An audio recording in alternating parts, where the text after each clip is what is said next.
Um, First of all, I'd like a motion to approve the minutes from November 19th. So moved. Second? Second. Okay. All those in favor? Aye. Any opposed?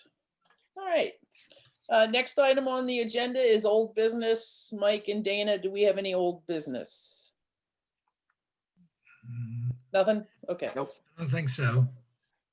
All right. And then tonight's conversations are with our three wonderful guests. And ladies, thank you so much for joining us this evening and, taking time out of your busy lives to chat with us tonight. And we met with Robin, I guess it was the last meeting.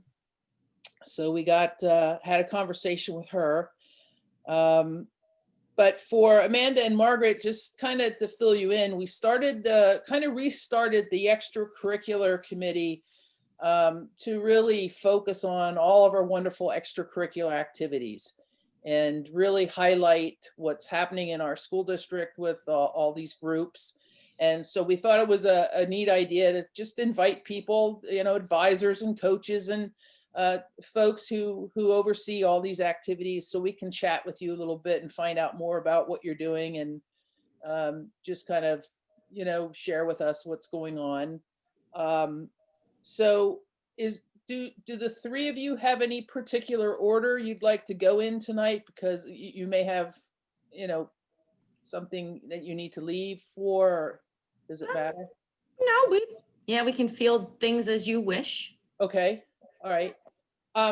Well, since Robin's a pro at this now, how about if we let Robin go first and hear about the middle school band? She told us about what's going on at the high school last month and find out about the middle school band. But before you start, Robin, if you don't mind, and kind of for my benefit, I guess, could you tell all of us a little bit about yourself, maybe, where you went, where you got your degree or your degrees, and anything else you'd like to share with us, how long you've been with the district, those kinds of things. Absolutely. Yeah, no worries. I'm kind of laughing through the camera here at Mandy because we went to the same place, actually, and we went to the same place as Kirsten Hildebrandt, weirdly too. But yeah, we all never met. We are all different years. So I went to Lebanon Valley College for my undergrad and got music ed degree, just general. It covers K through 12, pretty much all of the different orchestra, bands, general music, chorus, although you only want me in band.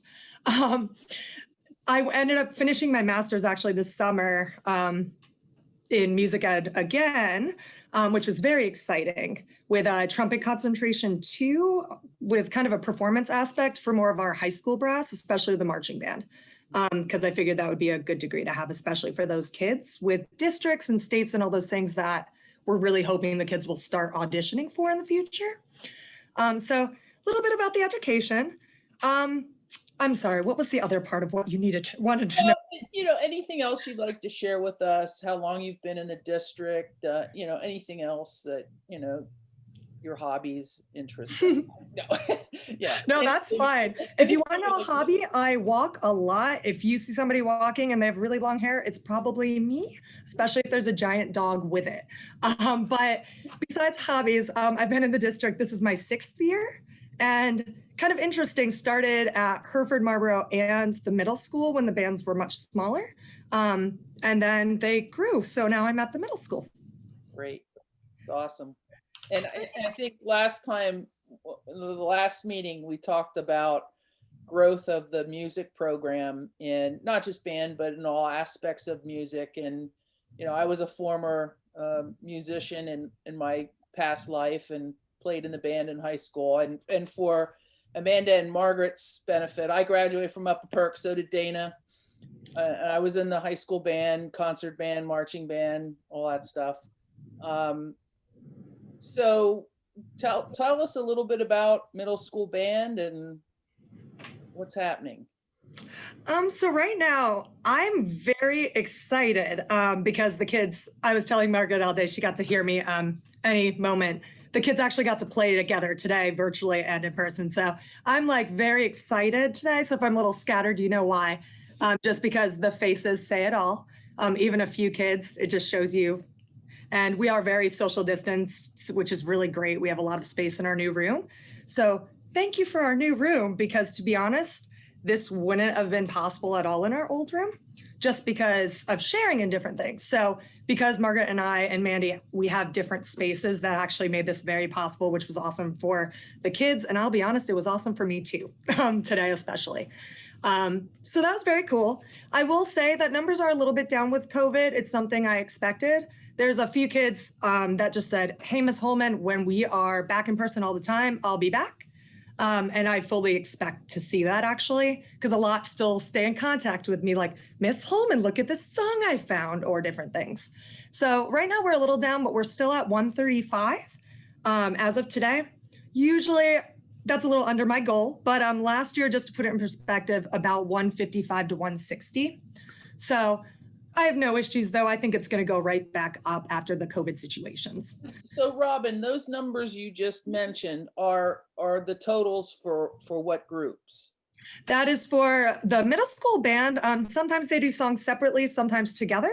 Now that we can fit on the stage together in the new school, we definitely do a couple together just to show all of the kids in participation. So yeah, besides that, we this year, you saw hopefully our virtual concerts that we put out, a little different this year. Typically in band, though, if we're doing a winter concert, we'll have 3 songs. I try to do like 2 together with the 6th graders because they're a little newer, and then 7th and 8th grade get their own song that's a little more advanced for them, so they can excel and really have something to really hone in and focus on. In the spring, the kids actually minimum of 2 songs, but because we have kids and we want to encourage sports, we want to encourage everything they want to be in. What I do is I give the kids actually a choice, and I say, so your first choice is you have to do 2 to 3 songs for the concert. Like, that's not a choice. That is part of your grade, part of our class. However, for the kids who really want to excel, what I've been doing in the last couple concerts is added just a few harder songs to get those kids who really need that, kind of more advanced stuff that even the intercounty bands and the festivals and things are not covering. And the kids have been very motivated with that. And what's really nice is it's actually allowed us to do some harder music we haven't done in the past. So kind of gives everybody like different things to do. I'm trying to think what else. Right now in the middle school, we teach lessons 3 days a week of the cycle, and then we have classes for 90 minutes with each grade. And usually I have a quarter of the band. So it's like I might see my drummers the first quarter, or my beginners. Then maybe the next quarter I'll have brass, then woodwinds. And so I actually get to do like almost a techniques class with them. With COVID, it's been a little different now, but similar. But yeah, I think that's pretty much everything in a nutshell that I can think of. But I'm just really excited that we're back together. The kids are excited. And for the spring, I've been, again, talking to Margaret and Mandy a lot about, we know what we should do with the concerts and things for the spring. So that's the only thing I can't talk about because we're not quite sure with COVID and just to see what's happening. So, but we've been talking about that a lot too. And so Robin, what do you hope for the music program in the coming months and years? What would you like to see happen? We get larger and we don't lose the quality. There's a lot of big bands out there, but if you're big and you can't play a note, there's really not much for you there. So I know there's the big goal, especially seeing like Vince Berger and the big music department he built. The goal is to get back to that size, but I believe our school's bigger now, so I think we can get a little bigger. Luckily, we have the band room that can hold these kids, so it's why not? And again, not losing quality, because if we lose quality, the kids are going to stop coming because they're not seeing the wonderful product, especially when they get to the high school and different things later on. Yeah. And I probably shared this boring statistic with you last time, but you mentioned earlier about accommodating kids who want to participate in multiple extracurricular activities. And I think I shared the last time how when I was in high school many years ago, there were a large number of kids that played sports, that played in the band, and it was common. And you know, hopefully we can, you know, continue to foster that kind of mindset that, hey, you know, there's lots of things you can be involved with, and you can be involved with more than one. So thank you for doing that. Mike and Dana, do you have any questions for Robin or any? My only question would be, so you don't find it impossible in the hybrid arrangement to get the band together? You're going to be able to put something together song-wise. It's got to be difficult. I will never say that it's easy because that's lying, and it'll show on my face in 2 seconds. And the virtual concerts, I'm not going to say there was anything easy about them because, oh my goodness gracious, putting some of those lovely cherubs in that was a very rewarding experience, but very tough. But between myself, Margaret, and Mandy, there's going to be a product, and there always is. So we'll always make sure the kids have something to be proud of at the end. It's awesome. Terrific. Robin, when you first started and you were doing the 2 elementary schools and the middle school, how many kids do you think you had at that point? If I don't count high school marching band, Margaret, you're going to be better at these numbers than I did. You looked at them a lot more years. At least 275 the last year I really counted. Is that counting, but just in the elementary? Not counting high school. Oh, sorry. Take off 70. So about 185 to 200, we'll say. I have not looked at that list in a few years.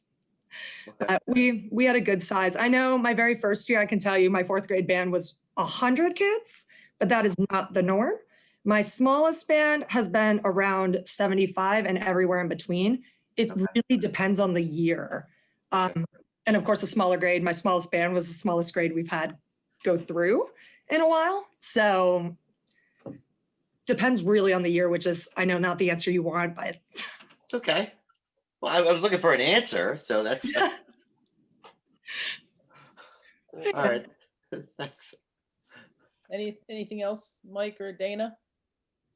Okay. Robin, you didn't go to Upper Perk though, right? No, but I went to a school very similar to Upper Perk, lots smaller, but kids were in everything. So sports and band, drama club. I remember all of that very fondly as a kid. So it's very nice that Upper Perk follows very similar standards to the place I grew up in. What Great. drew you to get into music as your career? I tried to quit band about 3 times. I did not like my band director that I started with, and I actually did not like him so much. And I realized later that I love music so much. I was like, well, I don't want another kid to feel that way. So. Great. Cool. All right. So Robin, thank you so much again. And just, you know, keep up the good work. Let us know how we can help you. And we hope to have you back again, you know, at another time to visit with us. And if you want to stay and listen to Amanda and Margaret, you're more than welcome. But you can certainly leave as well if you have, you know, better things to do. I'll stay with them. We can leave as a group like we tend to do. Well, yeah, you know, not to get into my Title IX gig, but I just think it's marvelous that we have, you know, 3 women leading our music program here with us tonight. And you know, back, and I'm really old. And so is Dana. So when we were in high school, you know, back in the 70s, you know, we didn't see women in music. And you know, I love Vince Bircher dearly and would have fallen on the sword for him, but you know, it's nice to see that, you know, women are engaged in music. So thank you for doing that. Amanda and Margaret, do you guys flip a coin, or do you? I was gonna say, maybe we should just stick with the instrumental side and then Sure. chorus.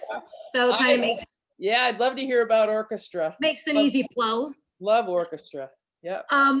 I grew up in the Boyertown School District. Okay. And I actually started in 3rd grade as a violinist when Boyertown's string program was basically brand new, and grew with them and their expertise and kind of brought that same start mentality to Upper Perk when I came here in 2001, because we didn't have a string program then, if you recall. But I grew up in Boyertown. I grew up on a very large dairy farm in Perkiomenville. So I was never a 9-to-5er, because when you're a dairy farmer, you're not a 9-to-5er. You're an everyday, whatever needs to be done kind of person, get it done. When you ask Robin about what drew you to music, it reminded me that I did grow up in a house where music was always being played. Like you mentioned the 70s, 60s and 70s. You know, we didn't have all the video games, and we didn't have that money to do all sorts of, we had one TV. So you better do something else, you know, and so music, we did a lot of music. My mother was a trumpet player, and and she played guitar. We sang a lot for church and played all sorts of instruments. And but what really drew me to music education in particular was my youngest sister. My youngest sister is 4 years younger than I am, and she always struggled in school. She needed tutoring for everything. And in 4th grade, she decided she wanted to play the flute, and she struggled. And the teacher told her, you probably should just quit, because you're like that bad. Like, you should just quit. And I remember we had a really long driveway, and she came walking up the driveway, crying her eyes out. My mother said, "What happened?" And she said that she's carrying the flute. She said, "The teacher said I should just quit." And my mother said, "Is that what you want to do? Because you need to make a decision whether you want to do it or not do it. And either way, you know, we'll work it out." And my sister said, "I really want to do this." And then my mother said, "Well, then we've got to get to work." And they sat down side by side. My mother had never played the flute before. She played trumpet, but flute's a different animal. And they learned side by side. And I watched them, and I thought, you know, it's just a huge amount of repetition that is making this kid successful on this flute. And all of a sudden, it was like the flute taught her how to be successful with math and spelling. And next thing you know, the kid who needed to be tutored and all those things was suddenly applying all those flute practice skills to her academics. And by the time she graduated from Boyertown, she was a really excellent student, and she was the flute master. She was the first chair flautist. Wow. So, I mean, and you know, you ask what would we hope as music teachers? You know, someone like that, she didn't pursue her flute after that, but that wasn't what it was all about. It was about what she learned in the process. And you know, she's a really successful human being because of it. She has an amazing job, a family, and she finds joy when she can sing and play at just small little family events, birthday parties and such. So that's, I think, And by you telling that story, Margaret, I just, you know, the movie Mr. Holland's Opus just kind of flashed into my head. And I love that movie, you know? Yep. But there's that one, you know, that scene in there with, you know, the girl in the clarinet, and Yeah. yeah. I watched it happen in real life. And I knew right then, as a little, you know, a kid, I knew the power of music. Right then, I didn't need the experts to tell me you can change your brain with music, because I saw it. Wow, that's powerful. Yeah, so, you know, so my goal is not to make the best performers ever in the history of the planet. If they want to go that direction, fantastic. But how can I help them improve their life with using the instrument and the skills they learn with the instrument? You know, so like I said, I started up a perk in, I graduated from Penn State in the 80s with a degree in music education, and then got my master's from University of the Arts not that long ago. I graduated in 2015 with my master's degree, and spent a lot of time with music technology, thankfully. Wow. Who knew? I just kind of, you know, like, yeah, who knew? I kind of always liked the technology aspect of it. And I did start an upper perk in 2001. And I was the band, chorus, and orchestra teacher in the elementary schools. I was it. So I showed up the first day of work to do a 14-hour-a-week job. And I remember asking Wanda Reed at Marlboro, I said, hey, you know, who's the band director? I probably should get to know them. And they looked at me, because administrative assistants know everything. And they looked at me and they said, we thought you were it. I said, what? And it was just very fortunate that I knew I was raised in a household with a lot of band instruments and learned to play them. So, and I knew obviously how to sing. And so it all worked out. 14 hours a week for, I think at the time it was about 150 students was a little bit pushing it. I would have dreams at night because most of my lessons were 10 kids. And I would have dreams at night with the 11th kid knocking on the door saying, can I join too? I want to play, you know. Wow. It's been really good. We started a string program. We only started violins at first because they were worried about not having any school-owned instruments and children taking cellos and things on the bus. And thankfully, a kid about 5 years into the program moved into the school district from Souderton with a cello. And I said, what do you want me to do?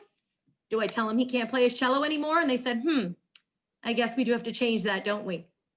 And so they brought me on full time and then added all the orchestra instruments, and then we're able to get into the middle school and then eventually the high school. So we're relatively a new activity in Upper Perk, but I think a very successful one. In my early years, I spent a lot of time really trying to cultivate the climate in Upper Perk with parents to really jump on board and understand that it wasn't just a school year activity, it was a life choice and something that they would want to study even in the summertime.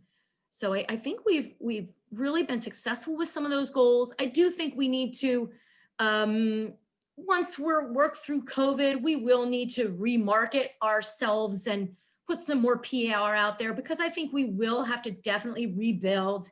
We've taken some pretty good hits at them at all levels, not just the middle school level, the elementary level. I mean, I can't think of a worse time to try to start playing an instrument. But luckily I have experience with that. I have experience building a program or programs. And so what are of the local school districts around us, how many of them have, approximately how many of them have orchestra components? I believe just about all of them. Because we participate in the PMEA festivals. District 11 for PMEA, Pennsylvania Music Educators Association, is Bucks and Montgomery County. So quite often, I think just about, Perk, Yeoman Valley, Springford, Souderton, Boyertown isn't part of PMEA District 11, but they of course have an amazing, huge string program. I think the only one that might be missing a string program at this point is Quakertown. And I believe they did have one, but I don't know if somebody retired or something funky. So I haven't checked in with them, but I think most of the districts around us have thriving programs. Wow, that's awesome. It is really incredible. That's awesome. I can remember, again, back in a former life, I was a advisor to the student leadership component of the Pennsylvania School Boards Association's yearly conference. And I remember one year going to that conference and the Williamsport Strolling Strings were there. And while we were having lunch, they're walking around the room, just, it was just so cool. And yeah, I just love the orchestra piece. And I retired from State College Area School District, and they have a real nice orchestra component too. So yeah, and it's it's usually a different kind of kid that we're offering an instrumental opportunity to. Yeah. It's a stringed instrument is not easy to learn. There's so many different components to learning that kind of an instrument. It's not even just the notes and rhythms, it's different bowings and all sorts of spatial concepts, mathematics that go into ratios with bowings. So they generally tell you that, it takes you approximately 4 to 5 years maybe to get proficient on a band instrument. And by proficient, we mean relatively successful, not professional level. But it may take, the average student upwards of 9 or 10 years to get proficient on their stringed instruments, because there's no automatic, fingering to it. I could put 2 fingers down on a string and it could make any different combination of notes. So I've got to know what I'm listening for, what I'm doing, what it feels like to land on the correct thing. Wow. So it's a different kind of, it's a lot of times the gifted teachers, if they have a student that isn't involved in any sports or other activities, they will recommend to the kid, hey, you know what, maybe you should think about an orchestra instrument, because it really throws in that super duper enrichment challenge. Wow. That's awesome. Yeah, I think I asked Robin this at the last meeting, or maybe I didn't, so just forgive me. But I'm wondering about our minority students and drawing them into, especially the orchestra program, and where are we at with things like that? When I look at the children that I teach, it seems to be a fairly decent blend of all sorts of different cultural and ethnic and racial backgrounds. It does seem to reflect the diversity of the school district.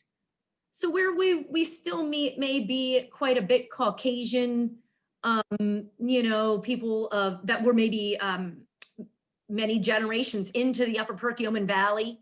We're seeing, at least in the music programs, I think we're seeing a lot of newer families and bringing some diversity into it. I have a lot of Spanish-speaking children, a lot of children of color, biracial children. So I think now, did we intentionally draw? I haven't intentionally marketed toward any particular ethnic group or anything like that. But we just are trying to get across the message that it's inclusive for all. And when we're doing, I know Robin and I, because we a lot of times are talk about content of our lessons because they're similar, our classes, when we pull videos and things like that, or talk about composers, especially modern composers, we are trying to be as diverse. We're trying to make sure that those videos and images reflect the world and not just Upper Perk stereotypes or however you would want to call it. Yep. Gotcha. That's great. That's awesome. I mean, Yeah. that's so cool to hear, Yeah. because there is so much diversity within the Yeah, field. like one for instance would be, a viola is a big violin. And so typically if you think of a viola player, like a professional viola player, you might think of an old white man. But I found this video last year that was on practicing, and it was this really cool, hip man of color that lived in New York City, and he was like 25 years old and just loving just loving his viola. And these kids just got sucked into this video. Like if you saw that guy on the street, you might think artist, maybe painter. When he pulled out his viola, which could be nerdy, the kids were like, whoa. So That's awesome. yeah. Great. Dana, do you have any questions or any comments? When's too early to start on the strings? They can start in elementary? They absolutely can. That's the biggest advantage that we have in the string family, is that stringed instruments come in kid sizes. Band instruments only come in adult sizes for the most part. So like a little kid, like a little 8-year-old, 3rd grade on a saxophone, they can't even get their hands around it, or a trombone, they can't even reach to put the slide out. But a violin, you could be 3 years old and play a violin. So we typically in Pennsylvania start stringed instruments in 3rd grade, just because that way we kind of beat the kids, we get them into instruments before they get lured away by the shiny band instruments. And But it's also for some kids at the elementary school, I actually didn't mind using the string program as almost like a starter band program as well, because I knew a lot of those kids were really using their violin or viola as a stepping stone to maybe a flute or a clarinet or something like that. But yeah, so we can start just about any time for stringed instruments. That's great. I have a granddaughter in first grade at Hereford, and she bangs around on our piano. But we're thinking, oh, is it too early to start on like violin? Yeah, so no, North Penn is the only school district in this area that I know of. They actually start in kindergarten. Wow. But they start with the Suzuki program, the same program that you would see in Asia where all the kids are playing by rote.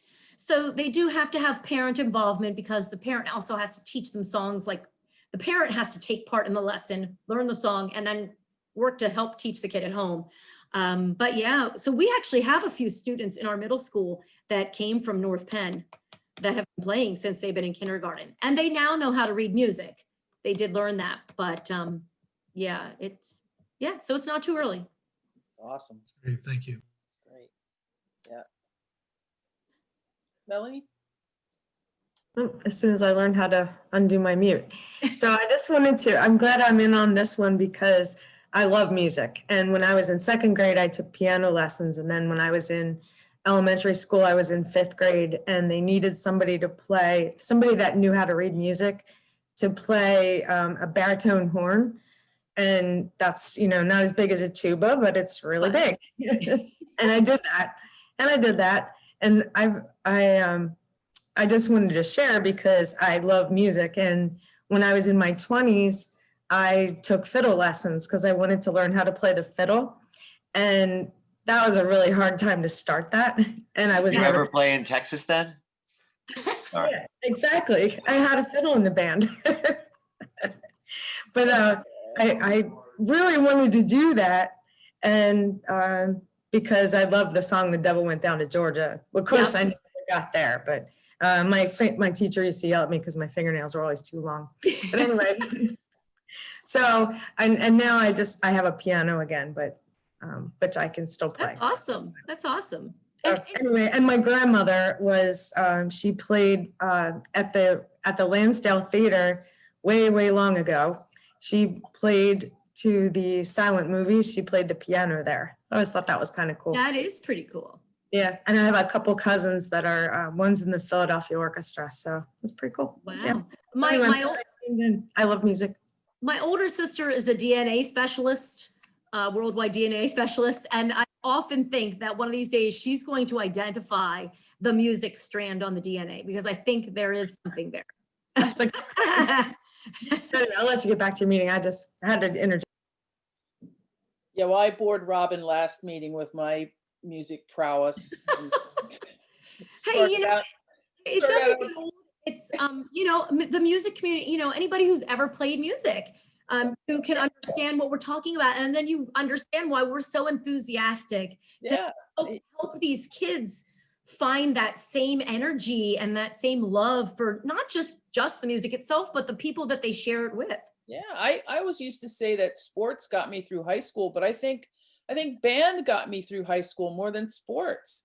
And I would never say this publicly, but I am now. I think I learned more about teamwork and camaraderie from being in the band than I did, sorry, Dana, than playing any sport team that I was on in high school. I just did. I mean, we just had so much fun, and seeing people in the community again, having moved back to the community and living here again, and just running into band friends. Yes, has been a blast.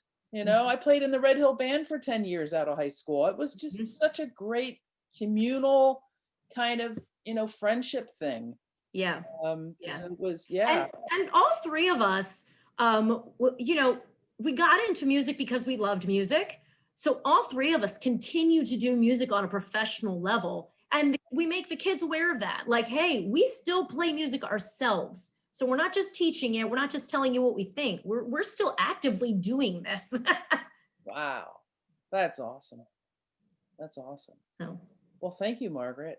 You're welcome. Yeah, thank you. And so, Amanda, I see you have the Beatles poster on your wall. I do. It's also, there's also a Beatles clock. Oh my gosh. My Wow. husband got me. It's a cutout of a record. Nice. Yeah, it's awesome.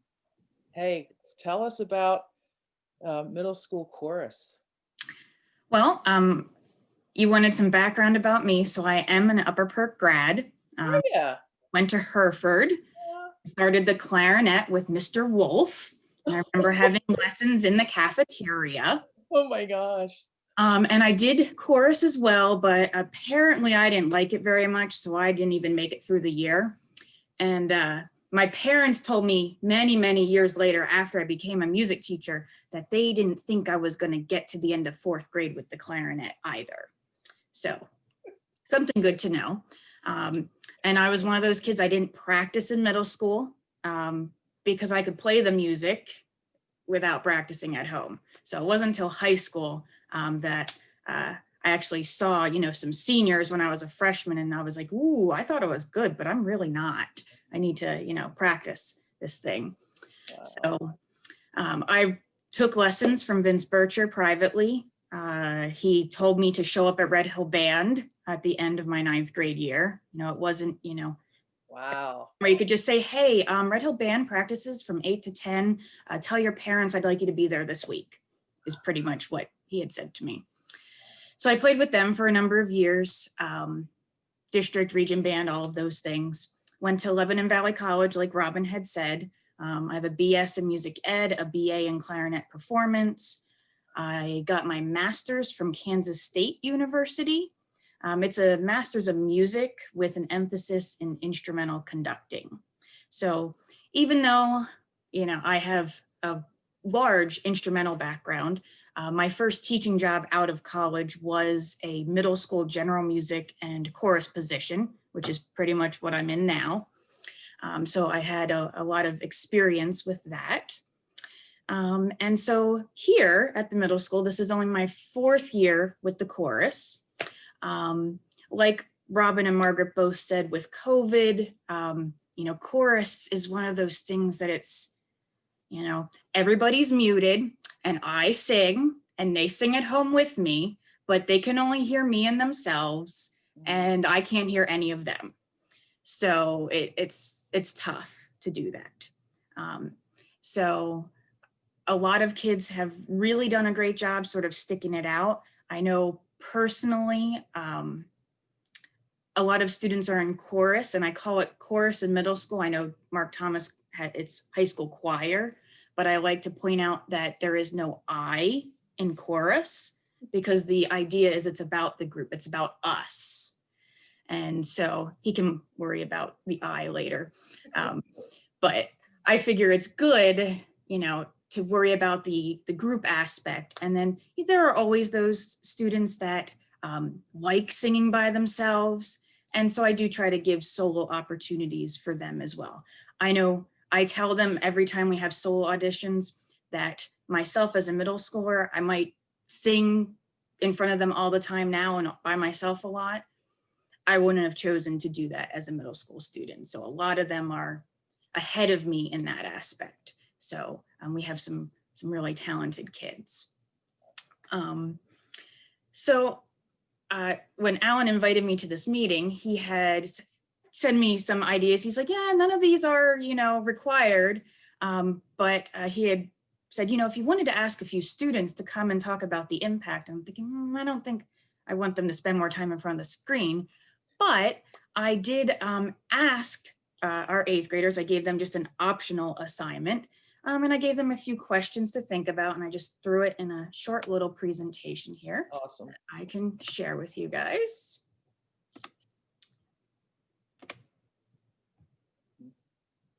Okay, so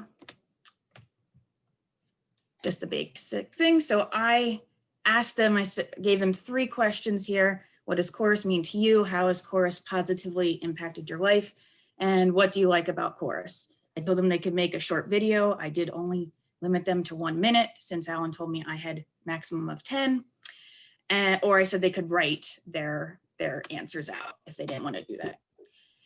So I threw the responses I received back in here. I highlighted in purple the important parts, that I thought were really well said by some of these students.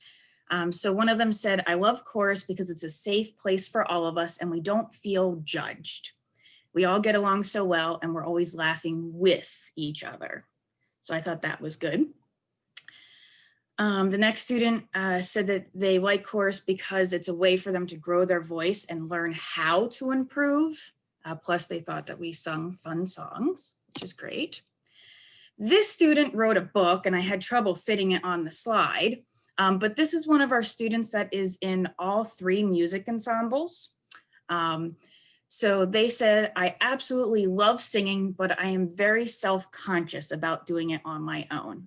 And that I think is part of the issue right now with COVID, why the numbers are lower, because not only are middle schoolers in general very self-conscious, but unless you have, I'd say maybe there's 10% that really love to sing by themselves, that group support is really what helps them. And so right now it's tough for them. But they say at choir, it provides a safe, comfortable environment where I feel comfortable being able to sing with others.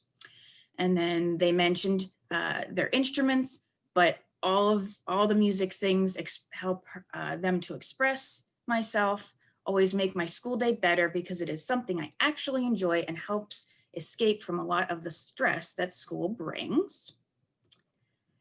And at the bottom, overall choir has just been so positive. And of course, the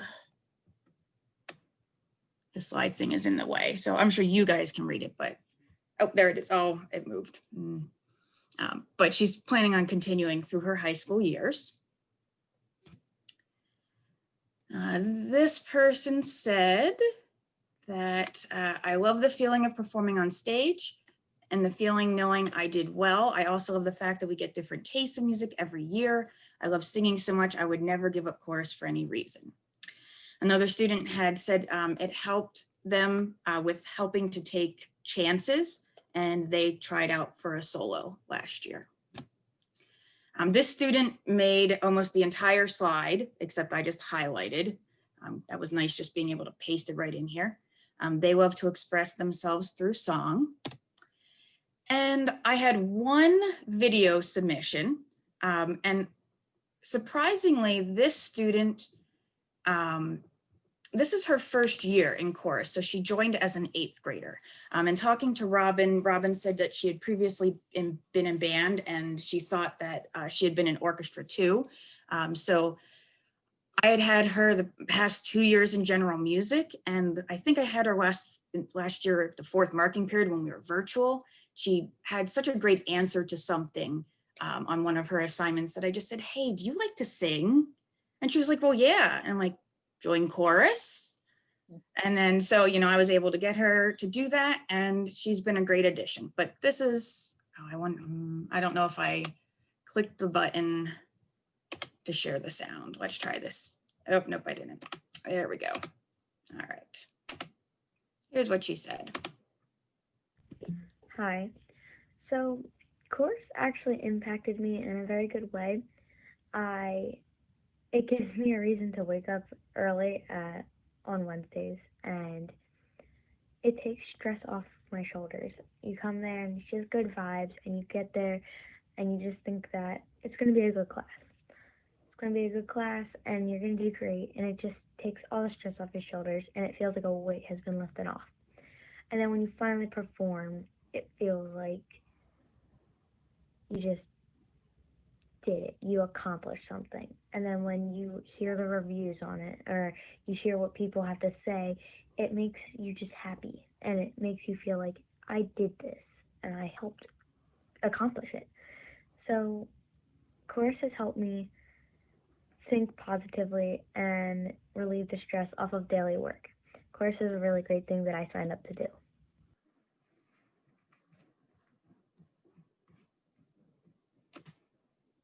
Great. I thought that was great that, she's only been doing it in the virtual setting. And yeah, every once in a while you find those students that, didn't pick it up at a younger age, and they probably should have, but I'm sure that band and orchestra helped with that. That's awesome. So I imagine you collaborate a lot with Mark Thomas. We try to, yes. Mhm.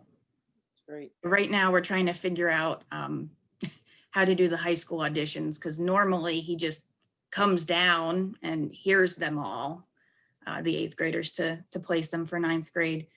But a lot of them are full virtual, so we're going to have to be creative on that one. Sure. Yeah. Mike or Dana, do you have any questions or comments? I'd like, Amanda, can you name the high school band directors chronologically that you have? I probably can get close. Okay, Vince Bircher, then it was Bill Dries, McAllister.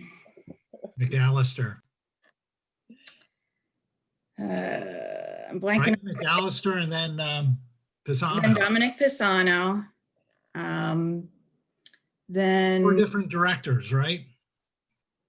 yeah, let's see, Dominic, then I think it was Matt Connect, then me, then Cassidy. No, Tina. Tina took the marching band for a couple of months in there.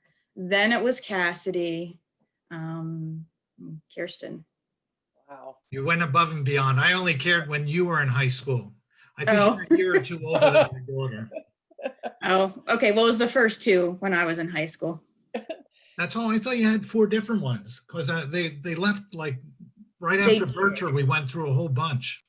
Yes, they did. Vince retired at the end of my sophomore year. So then I had Bill Dries. He was there for 2 years. And then McAllister was, I think, there only for 1, because he changed the band front into color guard, and that freaked a whole bunch of people out. So yeah, you don't make those big changes in the first year. And so Sandy, I believe that's Bring chapter back the 12 in your fire. book. Wow. Wow. Ironically, when you said about the fire, one of the girls that I went to school with, she was one of the majorettes, Jen Schlossberg.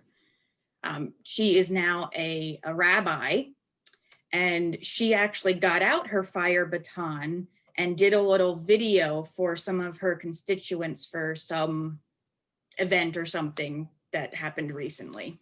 I saw she posted it on social media, so. Fire batons were the best. Yeah. I know. I still don't know how they got away with, having a gas can in the band storage room. Yeah, they had those little, forget what you call them, but yeah, it was pretty wild. You didn't think about that stuff back then, and you just did it. Nope. Yeah. Wow.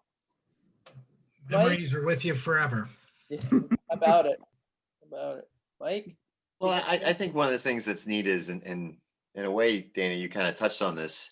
Mrs. Maldonado, you had a lot of different teachers and stuff like that. And while I haven't been here forever, Mrs. Lurch has been there the whole time. Robin, you seem to have been around the whole time, right? Mrs. Maldonado, you seem to have been around all the time. And I think that kind of helps build some of the consistency in the program that we've seen, and a lot of the really exciting results.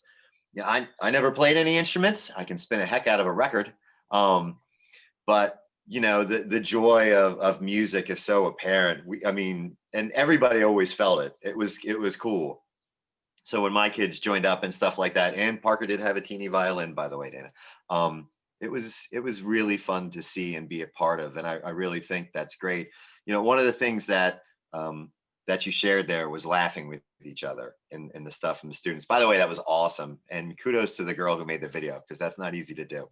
But I love the idea of trying to make this program inclusive and open to all, whether it's showing different genres of music. Hey, look at this African-American guy who did this, or don't even say, just show the guy, right? Or show this person or that gal or whatever. And I think it just it shows that it comes from all over the place. It's so open and exciting. And there's so much, oh my gosh, you could just dive into music. It's great. As far as, so I have 2 questions that I wanted to ask that haven't been touched on. One is, obviously with COVID shutting down everything, one thing is I remember we went to Dorney Park with the middle school. Are you guys going to jump back into some of those trips next year if able to do that? You know, fingers crossed. Do you have some? Are you kind of like maybe in the back of your mind, you're like, ooh, that would be cool to do again? All right. Did everybody nod their head? I'm trying to pay attention. I think Yeah, ideally- absolutely. Yeah, absolutely. In fact, the kids, especially the sixth graders that were new to my room the other day, looking at all the trophies. So there were a lot of questions. Where'd those trophies come from? And that, you know, in middle school, you get to go on trips, and in high school, you get on bigger trips, and you compete and you play against other schools. So yes, there's enthusiasm there, and we definitely would love to get out of Upper Perk for a day and go have some fun with them and perform somewhere. Awesome. Just because, I mean, I keep thinking about all the kids who missed like the 5th grade Philadelphia trip at Hereford, right? 'Cause Yeah. that's where my kids went. I'm like, oh, that Yeah. sucks to miss that, Yeah. because it was so much fun. And some of the other things that they've gotten to do. So to be great, it's great to hear from me as a parent and also as a school board member that yes, once next year comes along, obviously this year is a little wacky, but that you can do that.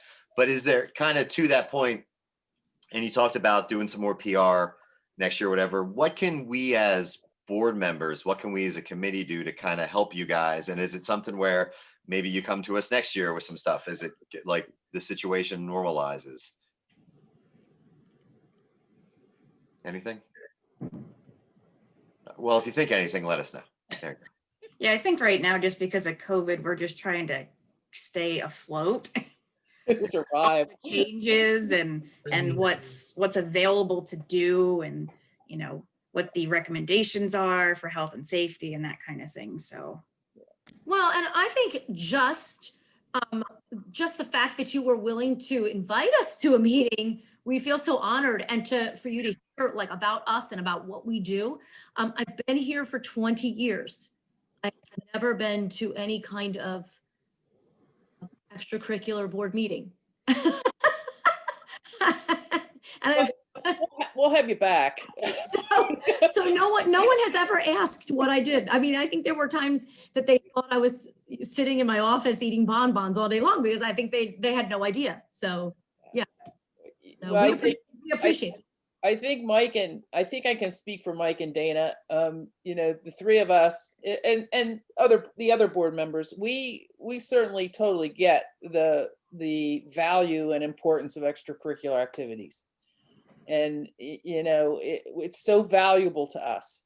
And so when we put this committee back together and restarted it, you know, the three of us talked, and it was like, well, you know, how do we roll the ball? How do we get it going? And it just made sense to invite people like yourselves. So, you know, and from a personal perspective, you know, I retired in 2017 and I moved back to the area to care for my parents and to live here. And so I've been away for 35 years. Now I kept in touch with the community through my parents, and I have many relatives in the area. But to reconnect again with what's happening in the school has been so wonderful for me.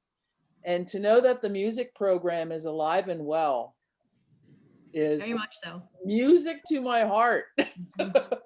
So thank you all, you know, all three of you for what you are doing. And we are here to support and help you. So never hesitate to reach out to us. Sounds good. Thank you so much. And one last thing, because I mean, you did say if there's anything you could do, spreading the word that we said inclusion. It also includes our special ed students. Just to put that out there, I feel that a lot of, and I think we've all three seen this, or three, geez, at least two of us, but three, sorry, it's the end of a work day. Anyway, but long story short, one thing I noticed when I did get into our district, and it wasn't any one person doing this, it wasn't like a conscious thing. Sometimes I think we limit our students because of maybe a physical impairment. And there's always an instrument adaptation. There's always a way that, you know, somebody could be missing an arm, and if they want to play that saxophone, that's available. They even 3D print, I don't know how they'll sound, but they even 3D print adaptations for our instruments now. And I've taken actually a few classes with my master's last year And I just think that's one thing that we really need to get out, because it's not that any of us say, well, oh no, they can't do it. But the minute you see an instrument, I get emails from parents, and I know Mandy and Margaret has too, saying, well, can my child play that? Like, would that work? Yes, it will. So I know it's a big push to get more special ed students and more special needs students, whether it's physical, cognitive, doesn't matter. That's awesome. That's awesome. That's great. Yep, support that 100% for sure. Mike and Dana, if there's nothing else that you guys have, we're gonna excuse these three wonderful professionals, and thank you again for joining us. So when we get back to some kind of semblance of normalcy, we'll host our meetings at Pizza Como. So we'll invite you there. Just kidding. No, but we'll definitely want you to come back and talk to us again about all the great things you're doing. So thank you so much. All right. Thank you, Thank you ladies. for having us. Thank you, sir. Thanks for being here, Bye. guys. Good luck. Don't pull back the Pizza Como thing, by the way. Peg. Don't do that to me. All right, I'll leave that on the table. All right, I was down with that. I was like, we don't have to have it in a school building, do we? Any comments from the two of you? We're gonna close this one out. I'll just throw in real quick, because my kids have been in the music program and have had all those ladies. They're awesome. Oh my That's God, amazing. their energy is so awesome. We are really blessed to have them in our district and be part of it. They're all really great. Yeah, They really tonight are. You blew can my feel the mind. energy. They're Yeah. so enthusiastic. That's what I like. This blew me away. Foundation for the high school. It's Mhm. awesome. Well, the people we have in our music program, we're legit. I mean, Yeah. Lurch and Holman and Maldonado and Dr. Thomas. I mean, like, For there's sure. some talent there, right? It's It's good. It's amazing. It really is.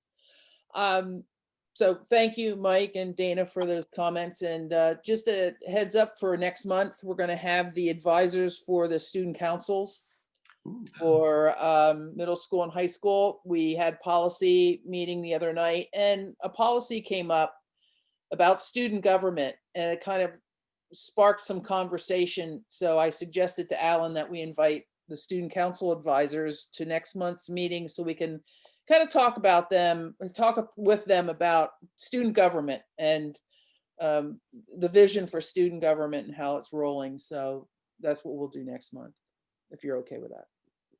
Yeah, that's All great. right. And there's no public with us tonight. So unless Sandy wants to talk about her book, we're going to adjourn for this evening. So could I have a motion to adjourn? Motion so moved. Second, Second. all in favor? Aye. Aye. Thanks, guys. Appreciate your Perfect. time. Bye, guys. Great All right, meeting. we'll see ya. Thank you.